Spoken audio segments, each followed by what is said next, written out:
ഇനി നമ്മൾ മറ്റൊരു വാർത്തയിലേക്ക് വരുന്നു. ശബരിമല സ്വർണ്ണക്കൊള്ളയിൽ ജാമ്യത്തിനായി സുപ്രീം കോടതിയെ സമീപിച്ചിരിക്കുന്നു ജുവലറി ഉടമ ഗോവർദ്ധൻ. ജാമ്യം നിഷേധിച്ച ഹൈക്കോടതി വിധിക്കെതിരെയാണ് അപ്പീൽ.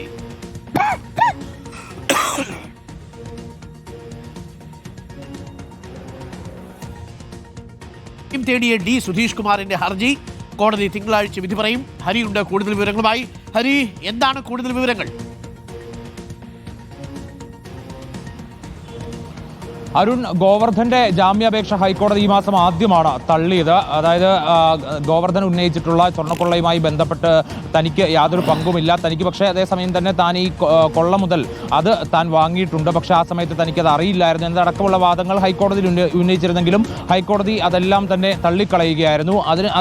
അതിനെതിരെയാണ് ഇപ്പോൾ സുപ്രീം കോടതിയിൽ അപ്പീൽ നൽകിയിരിക്കുന്നത്. ഏറെക്കുറെ അതേ വാദങ്ങൾ തന്നെയാണ് ഗോവർദ്ധൻ ഉന്നയിച്ചിരിക്കുന്നത്. പക്ഷേ പ്രധാനപ്പെട്ട ഒരു കാര്യം, ഇനിയിപ്പോൾ തന്റെ ഒരു കസ്റ്റഡി ആവശ്യമില്ല, അതുകൊണ്ട് താൻ ഇനി ജുഡീഷ്യൽ കസ്റ്റഡിയിൽ തന്നെ ഇനി കടത്തുന്നത് ശരിയാണോ എന്നുള്ള ചോദ്യമാണ് ഗോവർദ്ധൻ ഉന്നയിച്ചിരിക്കുന്നത്. അതായത് നിരവധി വട്ടം ഗോവർദ്ധനെ കസ്റ്റഡിയിൽ വാങ്ങി SIT ചോദ്യം ചെയ്തത് അടക്കമുള്ള വിവരങ്ങളെല്ലാം ഉൾപ്പെടുത്തിക്കൊണ്ടാണ് സുപ്രീം കോടതിയിൽ ഒരു അപ്പീൽ നൽകിയിരിക്കുന്നത്. മാത്രമല്ല 479 ഗ്രാം സ്വർണം ദ്വാരപാലക പാടുകളിൽ നിന്ന് വേർതിരിച്ച് തന്റെ കയ്യിലേക്ക് നൽകിയത് ഉണ്ണികൃഷ്ണൻ പോറ്റിയാണ്. പക്ഷേ ശബരിമലയിലെ സ്വർണ്ണമാണെന്ന് താൻ ഏറെ വൈകിയാണ് തിരിച്ചറിഞ്ഞത്. അറിഞ്ഞപ്പോൾ തന്നെ താൻ അതിന് പ്രായശ്ചിത്തമായി 10 ലക്ഷം രൂപ DD ദേവസ്വം ബോർഡിനും പിന്നീട് ഒരു 10 പവന്റെ ഒരു സ്വർണ്ണഹാരം അല്ലെങ്കിൽ ഒരു മാളികപ്പുറത്തമ്മയ്ക്ക് നൽകുകയും ചെയ്തിരുന്നു. ഇങ്ങനെ താൻ അതിന് തത്തുല്യമായിട്ടുള്ള പണം നൽകി എന്ന് സ്ഥാപിക്കാൻ വേണ്ടി ഗോവർദ്ധൻ ചില തെളിവുകളടക്കം, അതായത് DD അടക്കം നൽകിയതിന്റെ തെളിവുകളടക്കം ഗോവർദ്ധൻ ഇതിനോടൊപ്പം ഹാജരാക്കിയിട്ടുണ്ട് എന്നുള്ളതാണ് മനസ്സിലാക്കാൻ സാധിക്കുന്നത്. അതായത് സ്വർണ്ണക്കൊള്ളയുടെ പങ്ക് താൻ അന്യായമായി പിടിച്ചു പറ്റിയതല്ല, മറിച്ച് ഉണ്ണികൃഷ്ണൻ പോറ്റി തന്നെ തെറ്റിദ്ധരിപ്പിച്ച് വാങ്ങിപ്പിച്ചതാണ് എന്നതടക്കമുള്ള വാദങ്ങളാണ് ഗോവർദ്ധൻ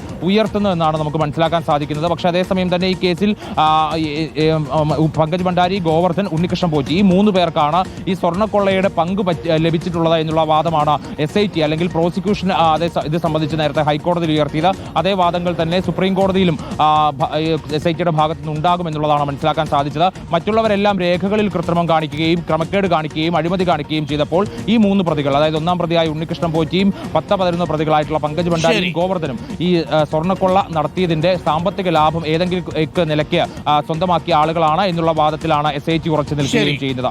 ഹരി, താങ്ക് യു. അപ്പോൾ പ്രിയപ്പെട്ട പ്രേക്ഷകരെ, ഓരോ പ്രതികളായിട്ട് ഇങ്ങനെ ഇറങ്ങി വരികയാണല്ലോ. ആദ്യം ഇറങ്ങിയത് മുരാരി ബാബു, ശ്രീകുമാർ ഇറങ്ങി, ഇനിയിപ്പോൾ സുധീഷ് കുമാർ ഇറങ്ങാൻ പോകും. ഉണ്ണികൃഷ്ണൻ പോറ്റിയും പത്മകുമാറും ഒക്കെ ഇറങ്ങിക്കഴിഞ്ഞാൽ പിന്നെ SIT എന്ത് ചെയ്യും എന്നുള്ളതാണ് ചോദ്യം. കുറ്റപത്രം വേഗത്തിൽ കൊടുക്കാൻ ശ്രമിക്കുന്നുണ്ടെന്ന് അറിയുന്നു.